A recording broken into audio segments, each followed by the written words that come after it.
Hello friends, welcome to our YouTube channel Hamar Pathshala. इससे पहले की वीडियो में हमने मांग की लोच के प्रकार, आड़ी या तिरछी लोच के बारे में पढ़ा है। अब हम पढ़ेंगे मांग की कीमत लोच क्या होती है। इससे भी बहुत सारे क्वेश्चन बनते हैं। मांग की कीमत लोच का मतलब होता है मांग में किसी भी वस्तु के कीमत में परिवर्तन के कारण उस वस्तु की मांग में परिवर्तन।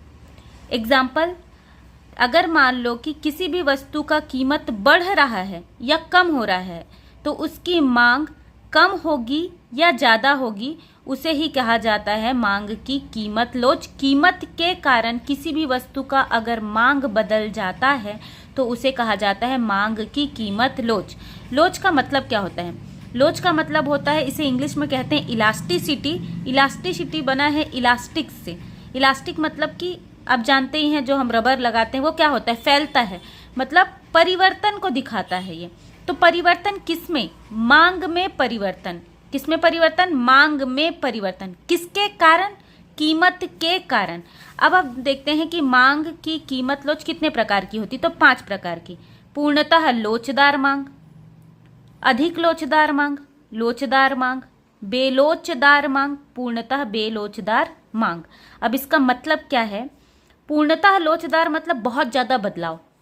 यहाँ पर ई मतलब होता है, ये पी का मतलब होता है कीमत, ई का मतलब होता है लोच, कीमत लोच, या फिर बोल सकते हैं इलास्टिसिटी, प्राइस इलास्टिसिटी। यहाँ पर होता है अनंत, ये मैं समझाऊंगी आगे ग्राफ में। अधिक लोचदार मांग का मतलब होता है, यहाँ पर होता है 1 से कम। जहाँ लोचदार मांग होता है वहाँ पर कीमत लोच होता है 1 के बराबर। बेलोचदार मांग में कीमत लोच होता है 1 से कम, और पूर्णतः लोचदार मांग में होता है 0। अब ये कैसे समझेंगे हम, ये देखिए। पूर्णतः लोचदार मांग, पूर्णतः लोचदार मांग मतलब पूरी तरीके से मांग बदल जाता है। मांग बदलता है बहुत ज़्यादा। मांग किसके कारण बदलता है? कीमत के कारण। लेकिन यहाँ मांग ही बदल रहा है। ये है इसका ग्राफ। यहाँ कीमत 100 रुपये है, लेकिन 100 रुपये की कीमत पर ही मांग कभी 100 है, कभी 200 है, कभी 300 इकाई है। मतलब कि यहाँ पर कीमत तो स्थिर है लेकिन मांग परिवर्तित हो रहा है। यहाँ पर हो गया ईपी बराबर अनंत, मतलब मांग बहुत ज़्यादा बदल रहा है। उसके बाद है अधिक लोचदार मांग। अधिक लोचदार मतलब होता है कीमत में परिवर्तन की तुलना में अगर मांग ज्यादा परिवर्तित हो। अधिक लोचदार लिखा है, इसका मतलब ज्यादा परिवर्तन होगा। किसमें? मांग में। किसके कारण? कीमत के कारण। कीमत में थोड़ा परिवर्तन लेकिन मांग में बहुत ज्यादा परिवर्तन होता है तो उसे क्या कहा जाता है? बहुत ज्यादा नहीं, मतलब कीमत की तुलना में मांग में जब अधिक परिवर्तन होता है तो उसे कहा जाता है अधिक लोचदार मांग।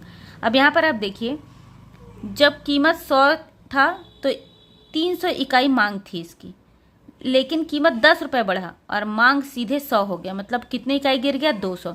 कीमत में थोड़ी सी वृद्धि, मांग बहुत ज़्यादा कम हो गया।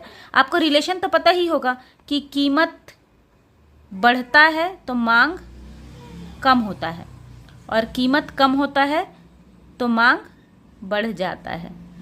ये ऐसे ही बना के रखना है, तब याद रहेगा। कीमत बढ़ा तो मांग कम, कीमत कम तो मांग बढ़ा। आप ये नॉर्मल से भी समझ सकते हैं, सामान्य सी बात है। किसी भी वस्तु को जब हम खरीदने जाते हैं, ज़्यादा रेट रहता है तो हम उसको कम खरीदते हैं, ऐसी टाइप। तो यहाँ पर अधिक लोचदार है, मतलब कीमत की तुलना में मांग अधिक परिवर्तित हो रही है। लोचदार मांग ईपी बराबर 1, मतलब जितना कीमत परिवर्तित हो रहा है। यहाँ पर इसमें हम प्रतिशत परिवर्तन देखते हैं। मान लो यहाँ पर कीमत कितने प्रतिशत परिवर्तित हो रहा है? 100%। तो मांग भी क्या हो जाएगा? 100% परिवर्तित हो जाएगा। ऐसा मतलब कीमत में जितना परिवर्तन, मांग में उतना ही परिवर्तन होगा, बराबर। इसलिए इसको 1 कहा गया। मान लो 10% कीमत बढ़ता है तो 10% मांग कम हो जाएगा। फिर है ईपी 1 से कम, इसे कहा जाता है बेलोचदार मांग। इसको समझने के लिए हम कम लोचदार बोल सकते हैं। कम लोचदार मतलब यहाँ पर ईपी 1 से कम होगा। ईपी 1 से कम का मतलब है कीमत में ज़्यादा परिवर्तन हो रहा है लेकिन मांग में कम परिवर्तन हो रहा है। परिवर्तन हमेशा मांग में देखेंगे ना, तो कीमत में ज़्यादा लेकिन मांग में परिवर्तन कम, तो उसको कौन सा मांग बोलेंगे? बेलोचदार मांग। यहाँ पर देखिए कीमत पहले 100 था, इकाई 300 था, कीमत 200 हो गया, 100 बढ़ गया, लेकिन मांग थोड़ा सा ही परिवर्तित हुआ है। तो हम ये बोल सकते हैं कि जितनी मात्रा में कीमत में परिवर्तन हो रहा है उससे कम मात्रा में या उससे कम प्रतिशत में हमारा मांग परिवर्तित होता है। और यहाँ पर आता है लास्ट पूर्णतः बेलोचदार मांग।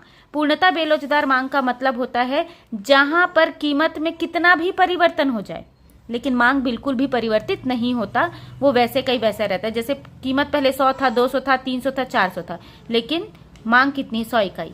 इसका एग्जाम्पल है नमक।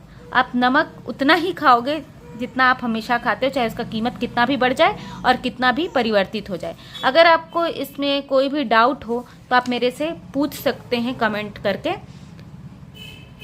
ये है मांग की कीमत लो, जिससे क्वेश्चन पूछा जाता है। इसके प्रिपरेशन अच्छे से करिए। कहीं पे भी कोई डाउट होने से आप मुझे कमेंट करके ज़रूर पूछें। Thank you.